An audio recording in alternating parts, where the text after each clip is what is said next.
tio. Arrasou.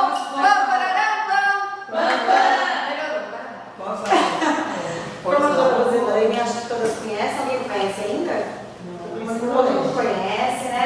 A formadora brasileira vem contar histórias pra gente, mostrar formas de contar histórias e espero que vocês gostem da informação de hoje da Moderna. Nós estamos com o LEI, que é a leitura na educação infantil, então a gente vai tentar trazer sempre na Moderna coisas que complementem o projeto, né? Que venham conversar com o que já está sendo trabalhado e trazer a Moderna e fazer essa conversa, porque nós não precisamos de uma coisa a mais, nós precisamos de coisas que conversem e que facilitem o nosso trabalho, né? Então, sejam bem-vindos. Pessoal, boa tarde. Tem alguém aqui que ainda não me conhece? Martinha, nossa querida. Bom, vamos lá. Meu nome é Luciane. Sou pedagoga sofredora com vocês. Deixei a sala de aula no passado, em outubro. Tive que fazer uma escolha, né? Só que essa escolha para mim foi primordial. Sou contadora de história da Academia Brasileira de Contadores de História e sou intérprete de Libras, então já vou avisando, não avisei a turminha amanhã, mas vou avisando vocês que já conhecem também esse meu modo TDAH de ser. Eu sou muito agitada, então automaticamente eu vou contando histórias, vou fazendo sinais, está em mim, né? Então se vocês viram mexendo muito, sou eu. Na sala de aula eu tive privilégios, né, de sair, permear do mamando ao caducano, que eu comecei na educação infantil. Depois eu fui, né, como professora de artes do 1º ao 5º, como intérprete de Libras, também fui para o estado e terminei a minha carreira na EJA. Então posso dizer que eu fui realmente do mamando a caducano. E eu vou falar para vocês, sinto falta na sala de aula, sim. Mas cheguei numa fase da minha vida que eu tive que fazer escolhas. E essas escolhas, né, hoje uma delas é estar com vocês, fazendo formação, falando da arte de contar história. Porque pra gente, essa arte, às vezes a gente ouve assim, mas é só contar uma historinha. Não é só contar uma historinha. Vem tudo um contexto, né, por trás. E para nós, como educadores, a arte de contar história, ela vai muito além. Nós mexemos com vidas, nós mexemos com sentimentos, nós, né, lidamos com muitas coisas, mas também nós estamos numa era de, né, não pode isso, não pode aquilo. Como a gente fazer uma curadoria em relação aos livros que nós vamos escolher? Então tem tudo uma base por trás, né? Então é muito mais sério do que nós pensamos. Então, para quem acha que o conceito, né, de ser apenas contar história, a arte do era uma vez, a coisa, né, é um pouquinho diferente. Essa sou eu, já falei, né? Além disso tudo, mãe, esposa, filha, comedora de arroz e feijão como vocês, então, né, tem muito que agregar. Sou eu, né, e vou. Só que eu sempre trago comigo uma narrativa, uma contação de história, né? Lógico, porque eu vim, né? Não vim aqui para contar história, e sim para falar algumas coisas em relação à história. Porém, no entanto, eu trouxe uma história para vocês, a qual nós vamos começar a entender, a falar também sobre a contação de história. E a história que eu escolhi para nós, ela começa assim.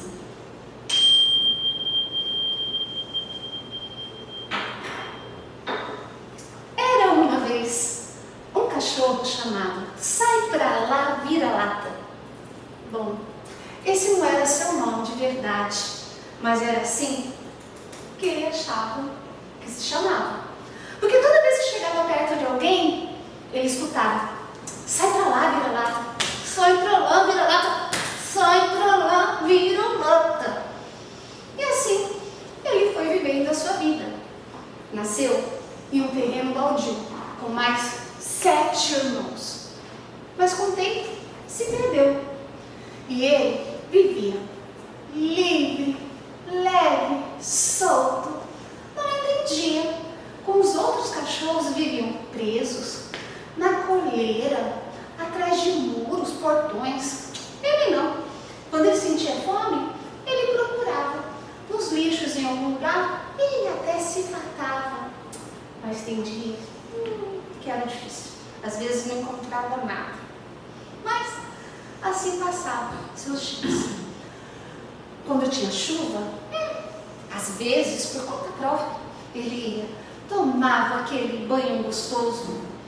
Mas, às vezes, se molhava porque não tinha nenhum papelão para se esconder. Mas assim era a sua vida. E o tempo passou. O que ele mais amava era a roda. Roda de tudo que era jeito. Pneu de caminhão, pneu de bicicleta, pneu de tudo. Mas uma coisa redonda, linda, que ele amava, era a lua. Mas ele não entendia porque toda vez que ele via a lua, ele... Não sabia o porquê, só sabia o que fazia. E o tempo passou, passou, passou, até que sua velhice chegou. Um belo dia, cansado, estava deitado embaixo de uma árvore. E ali, dormindo, chegou um gatinho e perguntou: ei, cachorrinho, você precisa de ajuda? Sai pra lá, vira lá, e pensou: será que esse gato não entende que entre nós, gato e cachorro, existe uma certa rivalidade? Mas ele continuou perguntando: ei, cachorrinho, cadê o seu humano? Sai pra lá, vira lá, pensou. Olhou para ele e falou: humano? Para que humano? Eu não tenho humano. E o gatinho virou para ele: ei, mas quem te dá carinho? Sai pra lá, vira lá, perguntou: carinho? O que é carinho? Naquele momento, o humano do gatinho se aproximou, pegou o sai pra lá, vira lá, recolheu, levou para casa, deu carinho, deu amor. Naquela noite, sai pra lá, vira lá, dormiu.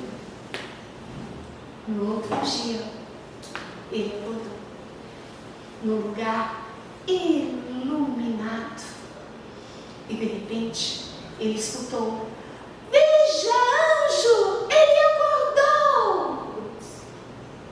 Quando ele abriu os olhos, ele olhou aquele lugar e um monte de animais diferentes se aproximou. Nisso, o anjo chegou para ele e perguntou: ei, cachorrinho, qual o seu nome? Ele, todo pomposo: eu me chamo Sai Pra Lá, Vira Lata. O anjo virou: esse não é o seu nome. Era assim que te chamavam quando você morava lá embaixo. Mas aqui você vai ter outro nome. Naquele momento, aquela sensação gostosa de amor, de carinho que ele tinha recebido daquele humano, ele sentiu sair do seu peito. O brilho era tão intenso que parecia uma estrela. E ele ouviu novamente um grito: veja, anjo, uma estrela! E naquele momento, o anjo virou: de agora em diante, o seu nome será Estrela. Naquele momento, lá embaixo, bem numa árvore, estava um gatinho, olhando aquele céu, contemplando uma estrela que acabava de brilhar lá no céu.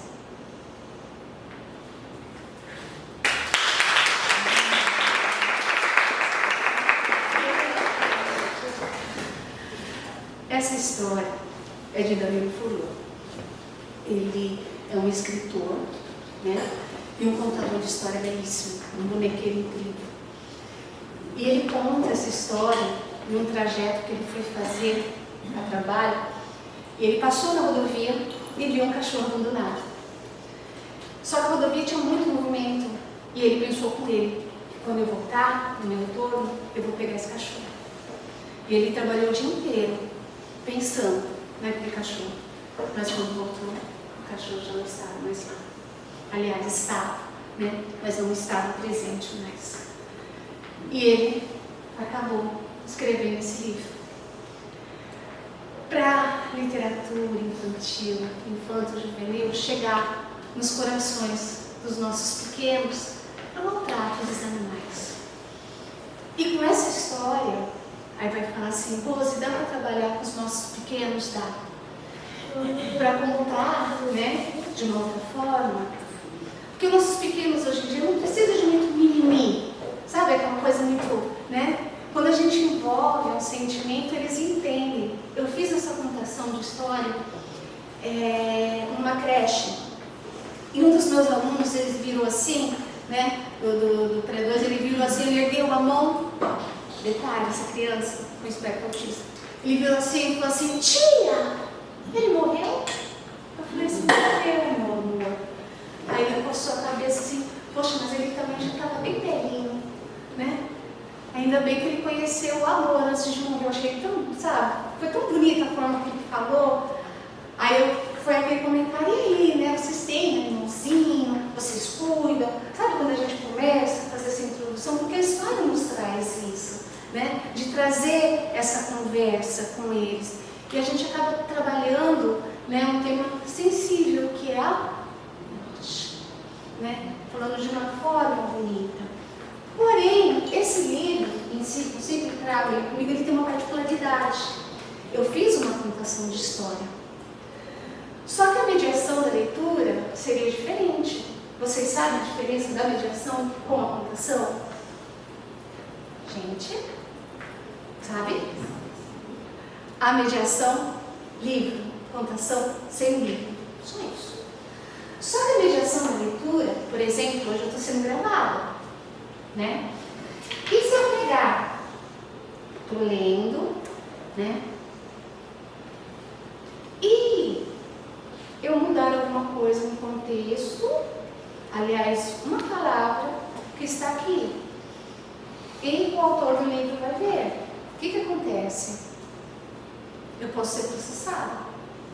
Porque na leitura, na mediação da leitura, eu alterei a obra de um autor. Mas, na contação de história, eu tenho essa liberdade de troca. Mas a mediação da leitura, ela ficaria assim, só vou fazer só o trecho, só, que é o que a gente vai conversar agora. Quando acordou, eu estava em outro lugar, bonito, iluminado, azul e cheio de amiguinhos, bicho de todos os tipos. Ainda confuso e sem saber o que estava acontecendo, avistou um humano. Soube quem era quando um dos bichos gritou: olha, São Francisco, temos um convidado. Foi então que o bondoso senhor se aproximou. Seja bem-vindo, belo cão. O que eu mudei aqui? Esse personagem, né? São Francisco, católico. Por quê?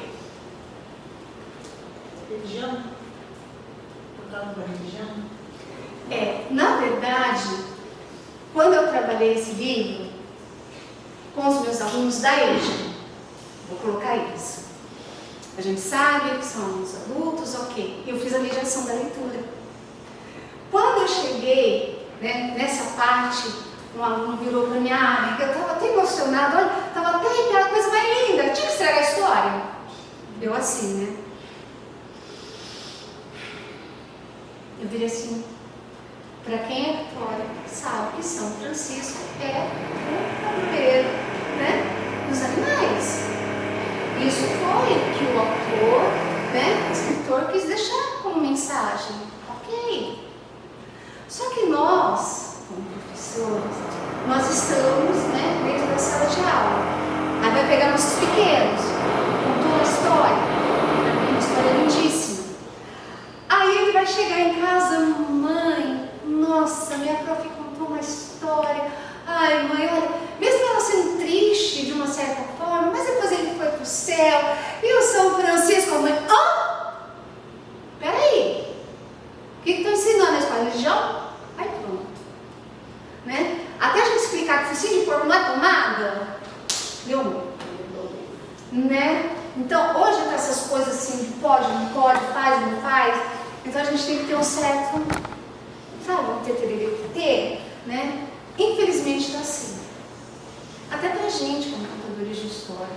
Tem lugares que nós vamos, que a pessoa já chega assim, olha, você pode ficar à vontade para contar história, mas olha, você tem 40 minutos com uma turma, tanto com a outra, fica à vontade, a casa é sua. Só que, ó, a tua história não pode ter bruxa, não pode ter nenhum personagem do folclore, não pode ter nada que se remete a bruxaria, né, fantasias, não pode ter magia, não pode ter isso, você tá assim, né?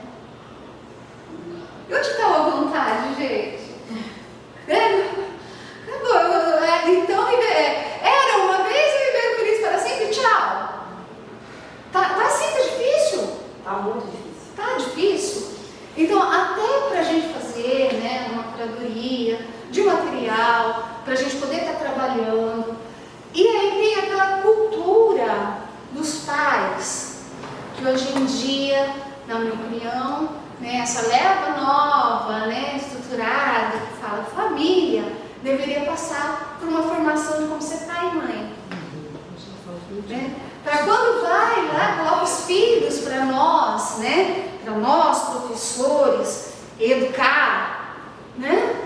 Que a gente tem o nosso trabalho, a gente tem nossa rotina, que a gente tem, gente, educação infantil é melodia, é história, é brincadeiras, né? A gente tem uma parte pedagógica carregadíssima de história. A gente trabalha com história, não tem como, né? É contos, é lendas, cantigas, é a nossa forma, né? É a nossa arma para educar. Só que nos tirando a base a gente se perde também, né? O atirei para um gato, ok, já trocaram. Escravo de Jó, não pode, né? Agora a gente está na fase dos amigos de Jó. E muitas coisas vão trocando. Não pode, mas é complicado. Né? Então hoje, esse objetivo de capacitar os professores, né, a desenvolverem habilidades. Lembra da outra vez quem estava comigo que eu falei da prosódia? Vocês lembram da prosódia? Gente, a prosódia é a maior arma que nós temos. Porque nós trabalhamos o tempo todo com a prosódia porque habita em nós. É a nossa pausa, é o nosso respiro, é a nossa vírgula, é a nossa entonação. É isso o nosso recurso, o nosso maior recurso para ler, para contar história. Aí se virarem para mim, Rosa, mas tem segredo para contar história? Tem?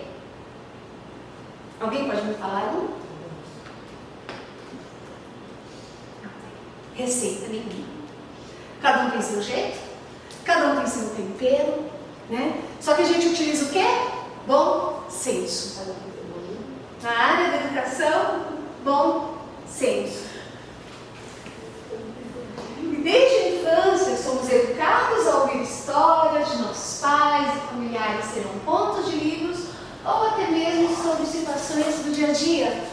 Qual que é a história mais antiga que vocês se lembram de terem ouvido?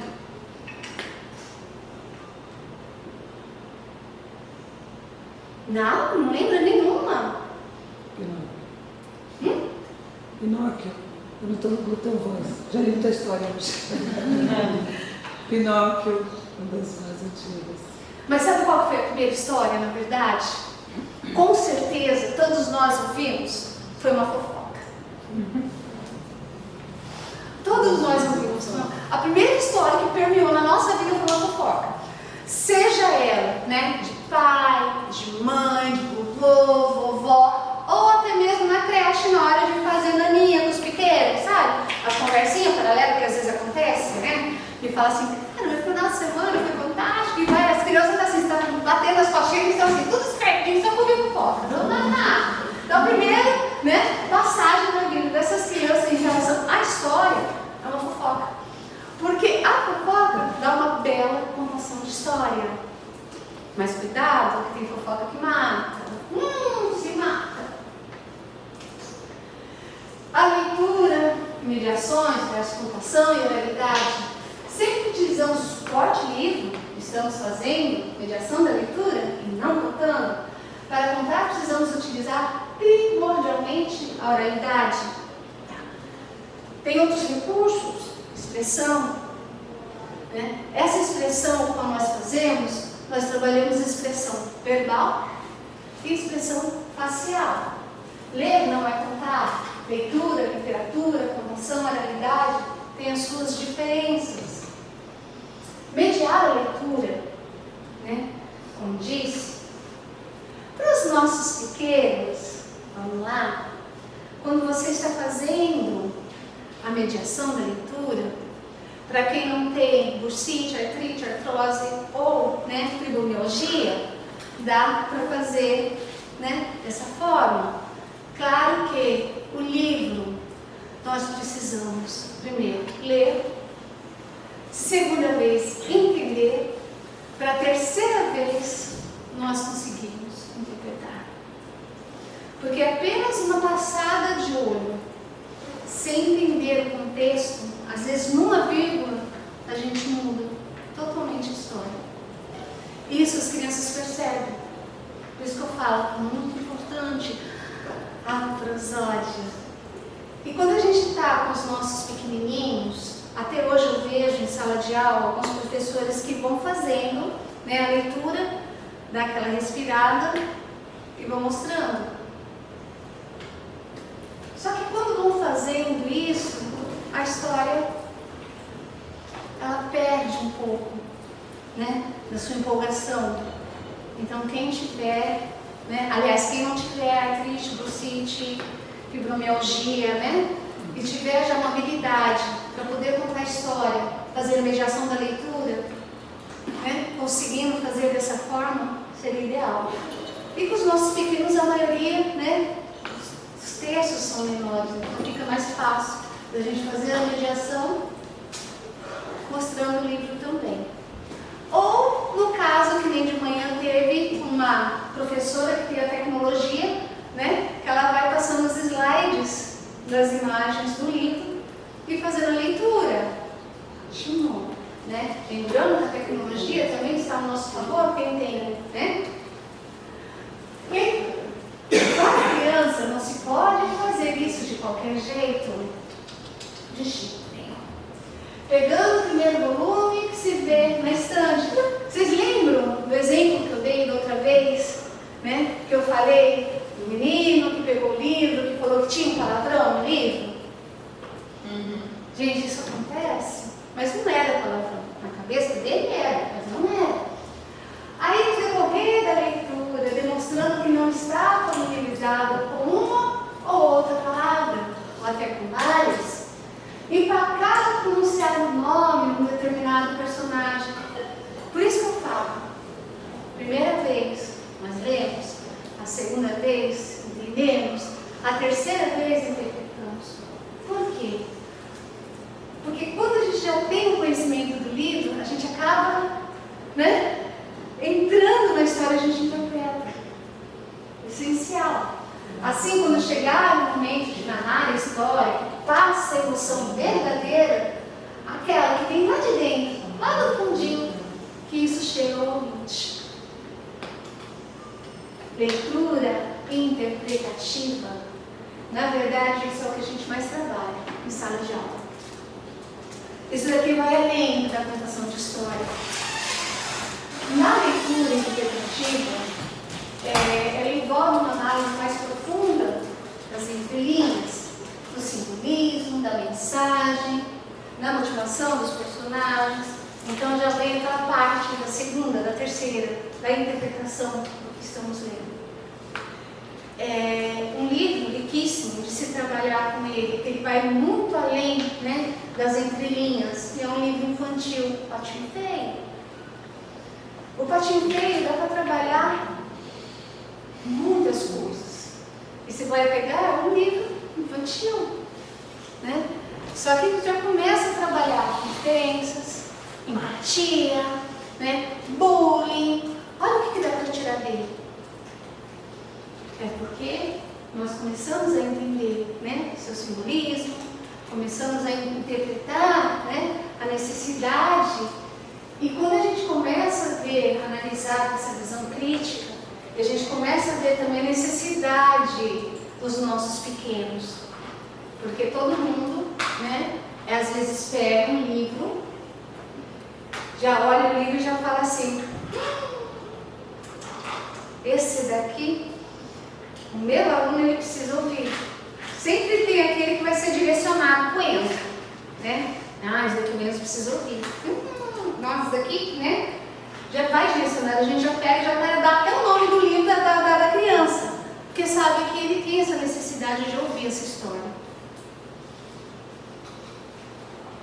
Na análise crítica, né? Buscar analisar o texto, questionando as motivações dos personagens, interpretação simbólica, procure identificar e compreender o simbolismo presente na obra, contextualização. O leitor interpretativo considera o texto, né, contexto histórico, social, cultural. Quando a gente fala cultural, também é complicado para se trabalhar. Lembre, não pode? Pode, não pode? Vou entrar aí também. Reflexão pessoal. E ao desempenhar esses papéis, o leitor interpretativo enriquece sua experiência de leitura. Já dá para perceber que a nossa leitura, nosso papel, né, principalmente com esse projeto que está chegando agora, não é só fazer, né, professora, lê uma historinha? Não é mais isso. Não é apenas uma historinha. Nunca. Na verdade, nunca foi. Mas agora é necessário ir muito além. E contar história, né? O foco da moralidade é na performance do contador. Gente, tem contador, dentro da Academia Brasileira de Contadores de História, nós somos em 50 cadeiras. E nessas 50 cadeiras, são todos, né, acadêmicos, nenhum conta igual ao outro. Cada um do seu jeito. Lá tem contadores de história que pegou um ramo específico para contar história para bebê. Já não é, né? Eu já não me identifico. Tem contadores de história que ele faz contação de história específico para só adversário, amigo, para aquele público. Tem contador de história que ele é contador de história focado para a turma adulta, só pontos picantes. Ganha dinheiro. Não é meu caso, eu não consigo. Né? Eu não tenho perfil para isso, gente.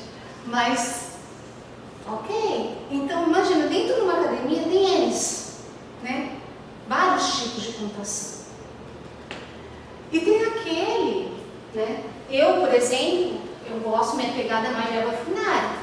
Eu gosto de histórias mais, né, brincantes, histórias mais que a gente pode estar brincando, conversando.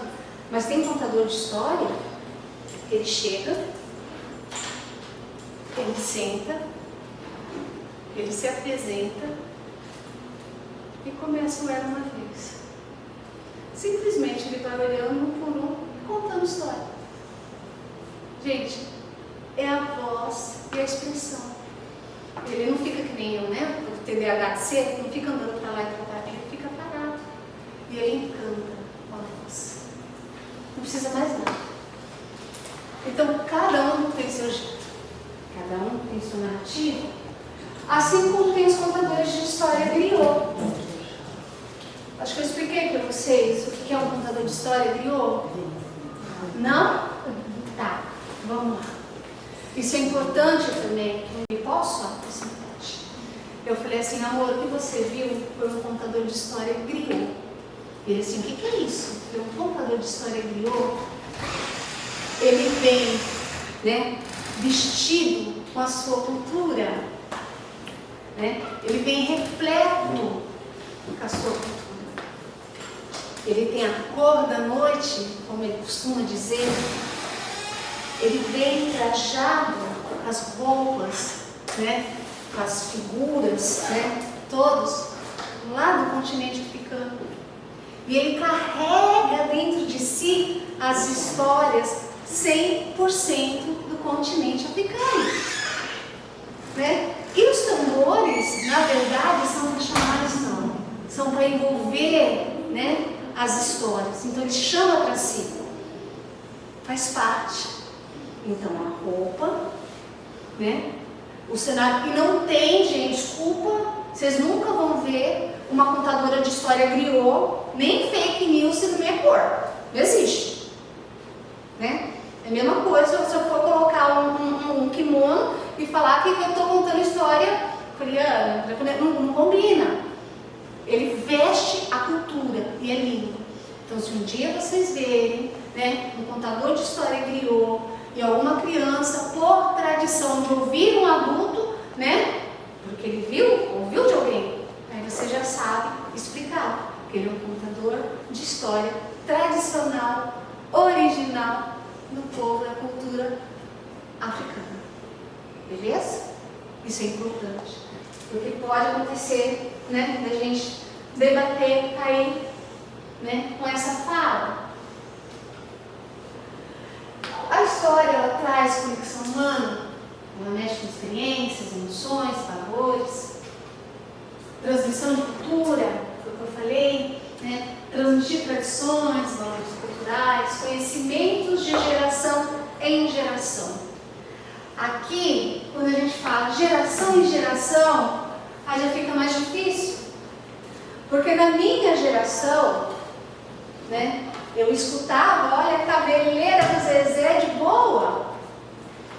Eu escutava, tirei o pau no gato de boa, não tinha, né? Eu escutava dentro da sala de aula algumas coisas que a professora falava, que hoje em dia, se falar, né? Se você falar, já é perigoso receber um processo, né? Eu fui, né? O cara louco, misericórdia, você não pode nem pensar em falar mais. Não pode. Lá na minha região, aí os pequenininhos pensam, não dão para a boca, eles peitam.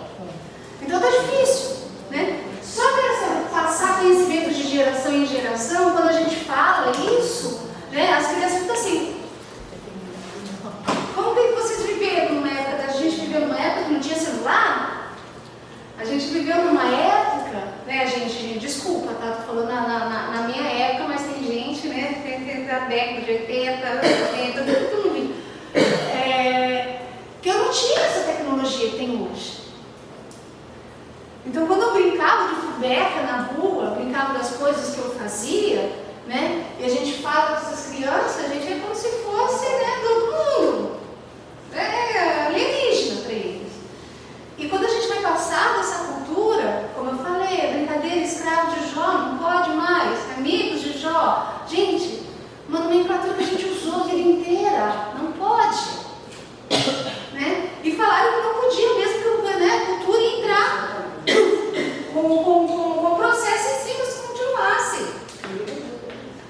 Né? Então tem muita coisa que fica difícil da gente passar em geração, só que a gente tem que passar. Senão, o que acha de, né? O que a gente vai fazer dentro da sala de aula? Pô, TikTok? Para a molecada? Não fazemos.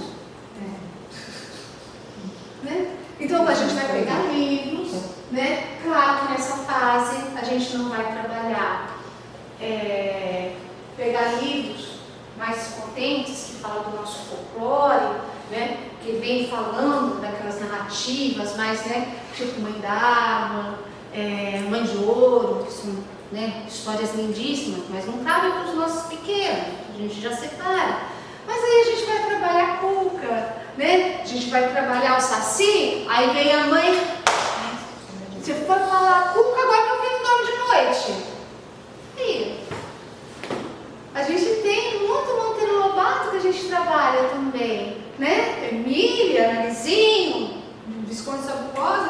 gente tem que falar das personagens também, faz parte do nosso folclore. Aí a gente tem que chamar a mãe e falar, mãe, olha, a Cuca, você nunca assistiu o Sítio Pica-Pau Amarelo? Mãe, você nunca assistiu? Né? Nós temos que passar essas tradições, porque quando chega uma determinada época do ano, a gente vai falar, né? A gente precisa, e não precisa ter medo. Na minha época era um do saco, e aí? Né? Alguém chegou para mim e falou que o homem do saco era perigoso? Eu tinha medo, boa. Mas, né? Temos que trabalhar.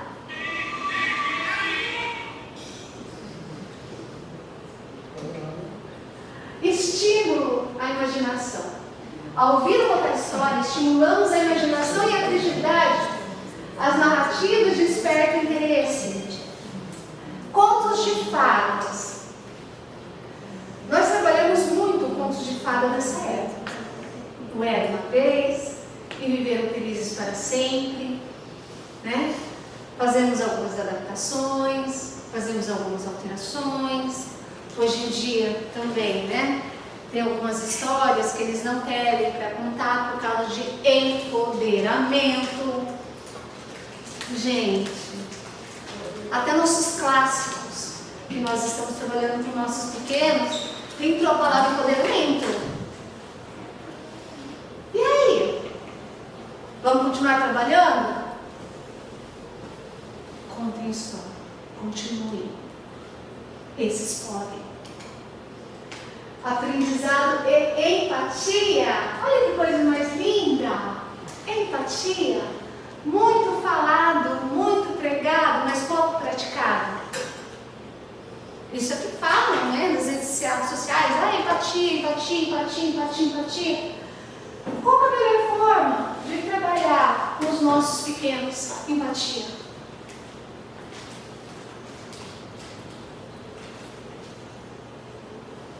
Respeito ao outro, é uma forma de empatia. Você respeitar o outro, Se colocar no lugar colocar no lugar também, dele. né? Colocar no lugar dele. E como que a gente faz isso também? Lendo. Tem muitos livros. Tem muita, a literatura infantil hoje, ela chegou com essa pegada muito forte também, né? Trazendo essa curadoria falando sobre empatia. E a gente tem, né, esse leque de possibilidades de olhar aquele livro e falar assim, poxa, eu preciso falar com aquela criança hoje. Porque eu vi ela fazendo isso e não foi legal. Só que se você chegar mirando, né, na criança, né, não pode. A gente vai estar fazendo, né, automaticamente bullying, a gente vai estar fazendo, né, enfim. Então, com o livro, a gente pega na geral. A gente pega na geral. E a criança, ela vai ter aquela sensibilidade de entender, né? Poxa, mas ele mesmo, sabe? Já vai entender que foi errado. Então tem mas muito poder a leitura. Muito. Tanto em contação de história, tanto na mediação da leitura. Quando você consegue trazer essa empatia na leitura, perfeito. Entretenimento, engajamento. Contar história é uma forma potente de entreter, engajar a audiência de todas as idades. Sim, de todas as idades. A contação de história, ela não vem só para as crianças, elas vêm para os adultos. Eu, por exemplo, faço contação de história, minha pegada mais para adolescente e terceira idade. Porque eu já tenho uma vertente que eu faço contação de história baseada em notas de viola. Né? E contação de história também, né? Trazendo muito essa parte potente de bullying para os pequenos, para os adolescentes, né? E tentando transformar esse mundo de adolescente a adolescente, trazendo isso para a leitura. Então, já o meu trabalho já é diferenciado em relação a isso. Então, trazendo, né? Fazendo de uma maneira eficaz, prendendo atenção, por isso que eu tenho que ser, né? Eu descobri o meu eixo, né, de trabalho, pela minha forma de ser. Né? Hoje de manhã perguntaram para mim, vieram fazer uma pergunta, falei, professora, tem curso de contação de história? Tem vários. Eu falei assim, mas eu tenho dúvida, isso aqui. Eu falei assim, cara, o que você gosta? Qual que é o escritor que você gosta? Né? Qual que é a história história que te deixa confortável? Qual que te alegra? Né? Eu gosto de rocha, ok. Né? A pegada minha mais é veterinária, se eu vou tratar, né, com criança. Ela vai sair, eu gosto mais de complicado. Então você já descobriu. Você já descobriu o estilo de história que você gosta. Descobrindo o estilo de história que você gosta, você já se sente confortável com essa pegada, acabou. Não adianta vir um contador de história com aquele que é calmo para contar e eu tacar uma água funária na vida que é, né, turbinada. Em casa, por isso que tem várias formas de contar. E elementos essenciais para uma boa narrativa, o personagem, né, bem desenvolvido, o enredo cativante, o conflito central, um desfecho satisfatório. A construção cuidadosa desses elementos ajuda a prender a atenção do público e criar conexões emocionais. A narrativa visual. Eu estou visualmente contando uma história. Todo mundo hoje que perguntou, né? Falei assim, então, eu contei a história do vestido. Preto em casa. Não deu muito certo pra mim, preto em casa. Aí eu comprei botão colorido e uma aluna minha colocou. Uma aluna da EJA, pegou os botãozinhos. Que eu acho que ficou mais a minha cara. O preto em casa Deixou de ser básico. deixou assim. Então, né? Narrativa, visual. Ah, mas olha, eu trabalho com educação infantil, muitos me perguntam isso. Eu preciso, por exemplo, quando eu vou contar a história da Branca de Neve, vestida de Branca de Neve? Não. Já pensou, gente, se cada vez que a gente for contar uma história, a gente tem que gastar dinheiro com figurino? Né? Não. O que eu faço? Às vezes, né, coloco alguma coisinha bem discreta, porque eu sou discreta, né? Uma presilhinha para chamar uma história, uma roupinha colorida, às vezes do jeito que eu estou, de short, não de calça, ou saia, uma camiseta, só uma coisinha colorida, só, mais nada. Homem, eu sempre falo, um coletinho com botãozinho, eu fiz um coletinho com botãozinho aqui pro rapaz que me acompanha na música, uma coisinha mais fofa, os meus botãozinhos aqui ficam no coletinho dele. Então não precisa. Caso for fazer um sarau literário, né, for fazer uma feira literária para as crianças e quiser, né, utilizar uma roupa mais elaborada, ok. Mas no dia a dia, gente, eu tinha uma professora que ela todo dia ela ia, né? Todo dia ela gostava de ir com um personagem. Eu falei, cara, ela ganha muito bem, né? Não sei o que ela deve fazer, ela ganha muito bem. Ou ela é costureira, ela é o quê? Gente, não dá. Mas é pessoas que se sentem confortáveis também de estar fantasiada. E eu vou explicar o porquê.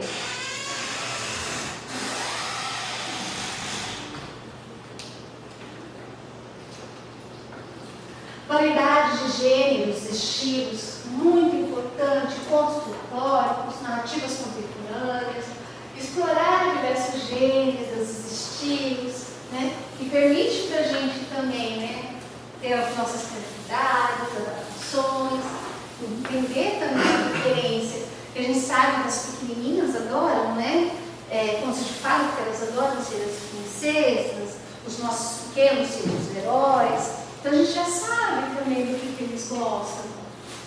Impacto social, cultural, né? Questões sociais importantes, né? Por o que eu falei aqui, é uma questão social. Assim como tem muitas coisas, conscientização, aprendizado, desenvolvimento, estrutura narrativa, né? Desempenha um papel fundamental na construção de uma história coesa, envolvente. Podemos analisar mais detalhes, elementos de estrutura narrativa, composição, clímax e desfecho, né, que contribuem para o impacto da história, e técnicas avançadas da narração. Técnicas básicas da narração oral, abordagem mais avançada, qualidade da adaptação, com uso de metáforas, simbolismo e técnicas. Quais são as histórias, né, que a gente mais trabalha com metáforas?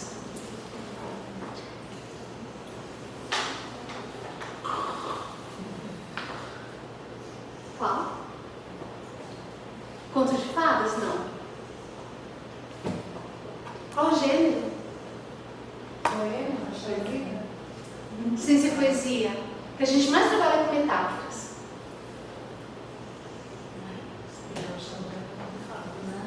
Não, ciência é contos de fada.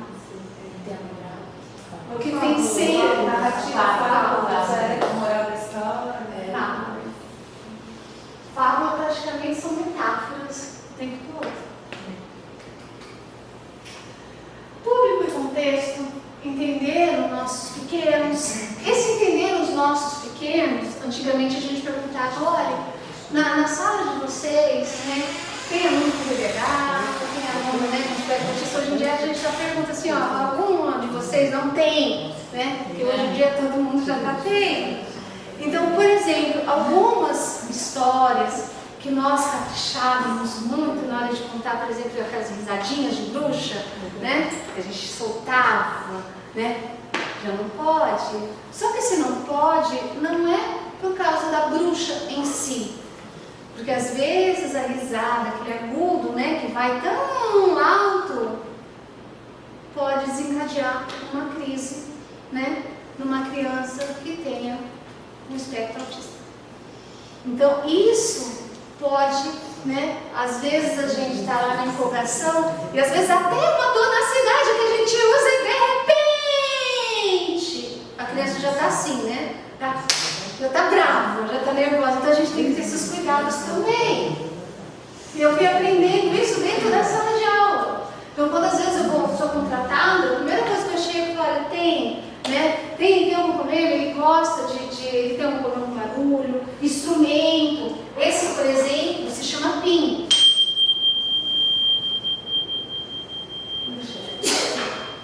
Ele é um instrumento que surdo ouve, por causa da vibração.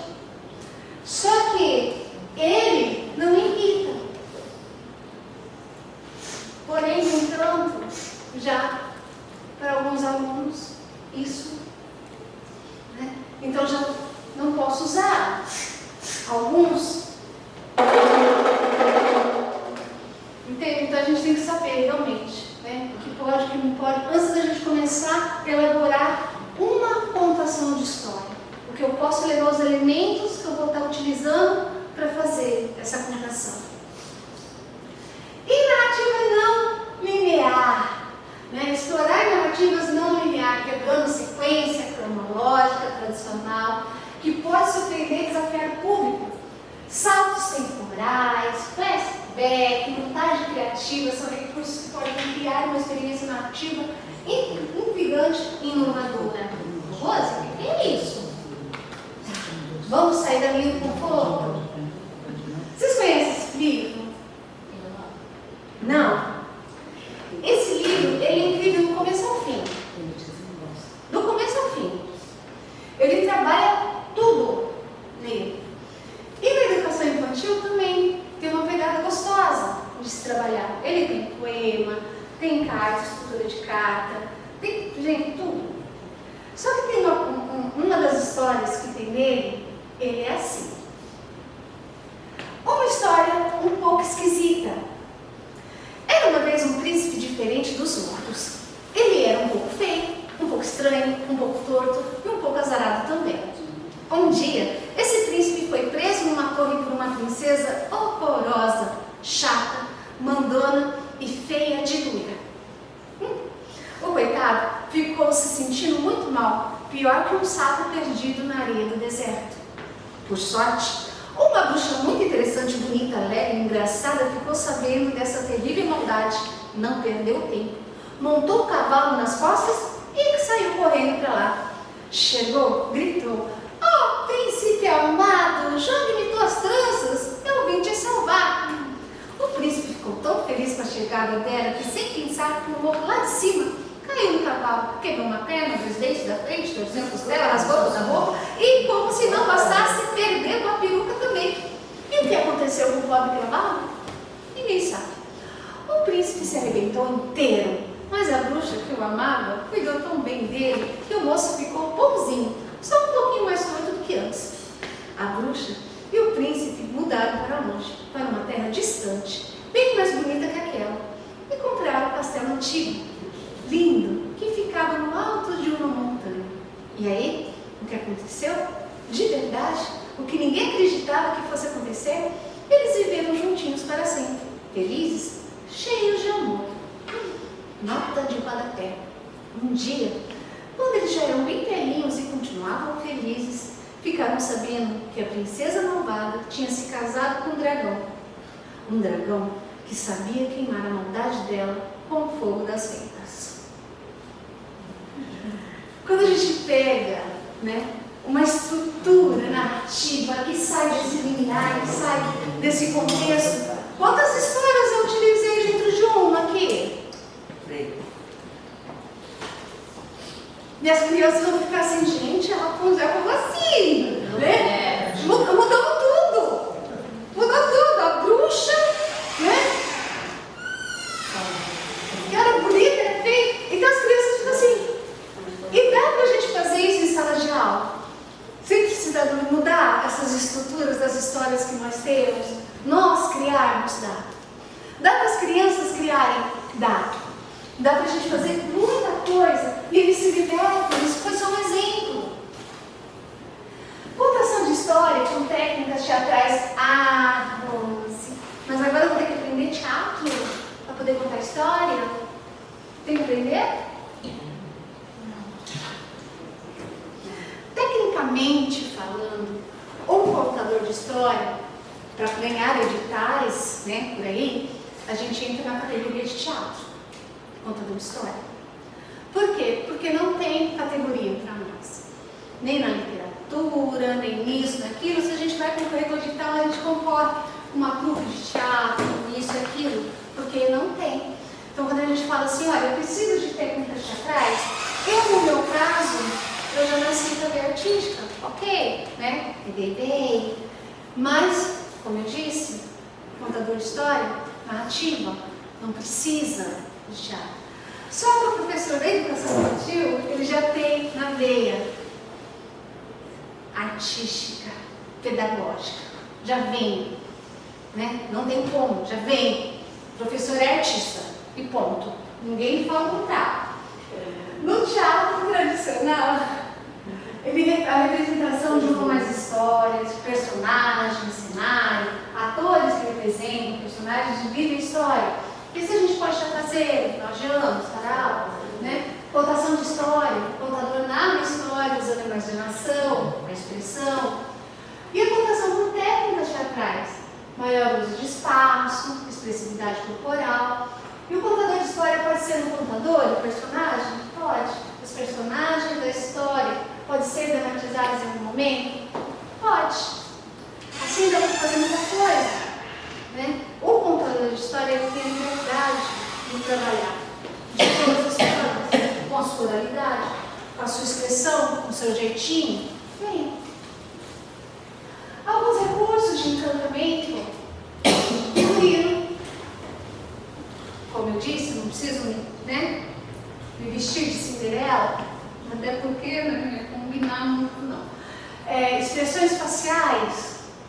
Você vai estar lendo uma história, por exemplo, né?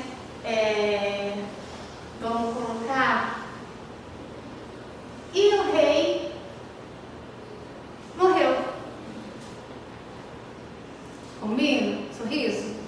Se o rei for malvados. Né? O rei morreu. Só. Então você casa a expressão com a narrativa. Né? A gente não pode ser venenosa quando vai, né? A amiga caiu da moto, né? Com o sorrisinho a gente já sabe, ó, não gostava. Né? Expressões corporais, oralidade. Então isso são algumas técnicas. Eu quando comecei na contação de história, olha eu aí.